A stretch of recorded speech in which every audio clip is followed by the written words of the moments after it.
क्या आप जानते हैं कि रक्षाबंधन केवल भाई की कलाई पर राखी बांधने और उपहार देने का पर्व नहीं है। रक्षाबंधन का अर्थ है रक्षा का बंधन। यह एक ऐसा पवित्र अवसर है जो भाई और बहन के बीच प्रेम, विश्वास, स्नेह और जिम्मेदारी के रिश्ते को सम्मान देता है। राखी केवल एक सुंदर धागा नहीं, बल्कि रक्षा सूत्र का प्रतीक मानी जाती है। ऐसा पवित्र सूत्र जिसमें प्रेम के साथ सुरक्षा और मंगल की कामना जुड़ी होती है। बहन अपने भाई की सुख समृद्धि, स्वास्थ्य और दीर्घायु की प्रार्थना करती है और भाई भी उसके जीवन में प्रेम, सम्मान और सहयोग का संकल्प लेता है। इसीलिए रक्षाबंधन का वास्तविक अर्थ केवल रक्षा करना नहीं। आज हम राखी को अक्सर एक सुंदर सजावटी कंगन की तरह देखते हैं, लेकिन परंपरा में इसका अर्थ इससे कहीं गहरा है। राखी को रक्षा सूत्र कहा जाता है, एक ऐसा पवित्र धागा जो सुरक्षा, मंगल और शुभकामना का प्रतीक है। रक्षा सूत्र बांधते समय प्रार्थना की जाती है कि जिस व्यक्ति की कलाई पर यह सूत्र बंधा है वह भय, बाधाओं और नकारात्मक शक्तियों से सुरक्षित रहे। इसीलिए राखी का संबंध केवल भाई बहन के रिश्ते से नहीं, बल्कि रक्षाबंधन से जुड़ी अनेक पौराणिक कथाएं प्रचलित हैं। उनमें से एक प्रसिद्ध कथा भगवान विष्णु, राजा बलि और माता लक्ष्मी से जुड़ी है। राजा बलि एक शक्तिशाली और उदार राजा थे। उनकी प्रजा उनसे बहुत प्रेम करती थी। जब भगवान विष्णु ने वामन अवतार धारण करके राजा बलि से 3 पग भूमि मांगी, तब बलि ने अपना वचन निभाया। वामन ने अपने विराट रूप में 2 पगों में पृथ्वी और आकाश को नाप लिया। तीसरे पग के लिए राजा बलि ने स्वयं अपना सिर प्रस्तुत कर दिया। उनकी भक्ति और वचनबद्धता से भगवान विष्णु प्रसन्न हुए। कथा के एक प्रचलित रूप में माता लक्ष्मी ने राजा बलि को अपना भाई माना और उनकी कलाई पर रक्षा सूत्र बांधा। उन्होंने बलि के मंगल और सुरक्षा की कामना की। यही कथा रक्षाबंधन। और अब आता है इस पूरे पर्व का एक अत्यंत सुंदर और महत्वपूर्ण हिस्सा, रक्षा सूत्र मंत्र। राखी बांधते समय बोला जाने वाला यह प्राचीन मंत्र है। ये बद्धो बलि राजा दानवेंद्रो महाबलः तेन त्वामन्नु बध्नामि रक्षे माचल माचल।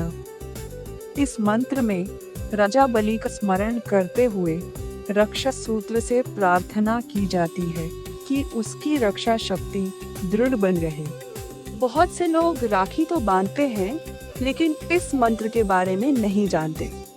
इसलिए इस रक्षा बंधन पर केवल राखी बांधने के बजाय यदि आपकी पारिवारिक और धार्मिक परंपरा में ये मंत्र बोला जाता है तो इसे श्रद्धा से बोलकर उसके अर्थ को भी समझें, क्योंकि जब किसी परंपरा के पीछे छिपा अर्थ समझ में आता है तो वही परंपरा और भी गहरी और मीनिंगफुल बन जाती है।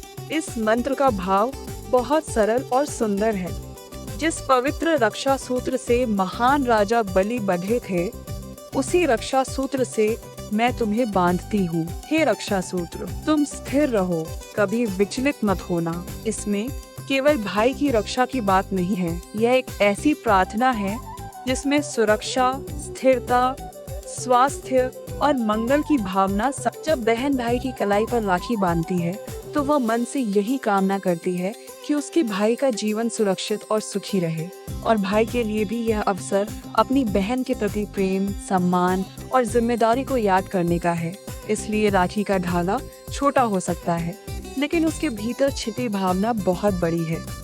एक धागा और उसमें जीवन भर का स्नेह। आइए जानते हैं कि रक्षाबंधन को श्रद्धा से कैसे मनाया जा सकता है। सबसे पहले पूजा की थाली तैयार करें। उसमें दीपक, रोली या कुमकुम, अक्षत, फूल, मिठाई और राखी रखें। भाई को बैठाकर उसके माथे पर तिलक लगाएं। फिर ईश्वर से उसके स्वास्थ्य, सुख और मंगल की प्रार्थना करें। इसके बाद भाई की कलाई पर राखी बांधें। राखी बांधते समय रक्षा सूत्र मंत्र का उच्चारण किया जा सकता है।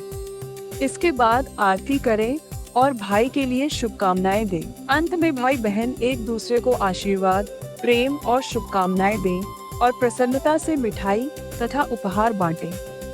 ध्यान रखें, अलग अलग परिवारों और क्षेत्रों में रक्षा बंधन की विधि और परंपराएं अलग हो सकती हैं। सबसे महत्वपूर्ण है श्रद्धा और प्रेम की भावना। इस रक्षा बंधन पर जब आप अपने भाई या बहन के साथ ये पर्व मनाएं, तो केवल रस्म पूरी ना करें। राखी प्रेम से बांधें, पवित्र प्रार्थना श्रद्धा से बोलें और अपने रिश्ते को कृतज्ञता से मनाएं, क्योंकि एक छोटा सा रक्षा सूत्र हमें याद दिलाता है कि सच्चे रिश्तों की शक्ति केवल शब्दों में नहीं होती, वह विश्वास, प्रेम और साथ निभाने में होती है। यदि आपको आज की यह जानकारी अच्छी लगी हो तो कमेंट में लिखिए हैप्पी रक्षाबंधन और इस वीडियो को अपने भाई या बहन के साथ अवश्य साझा कीजिए। ऐसी ही पूर्णिमा, अमावस्या, एकादशी, हिंदू पर्व, मंत्र और आध्यात्मिक परंपराओं की जानकारी के लिए हमारे चैनल अनंत मंत्र 2026 को सब्सक्राइब करें। ईश्वर आपके और आपके परिवार के जीवन में प्रेम, स्वास्थ्य, सुख, शांति और समृद्धि बनाए रखें। आप सभी को रक्षाबंधन की हार्दिक शुभकामनाएं।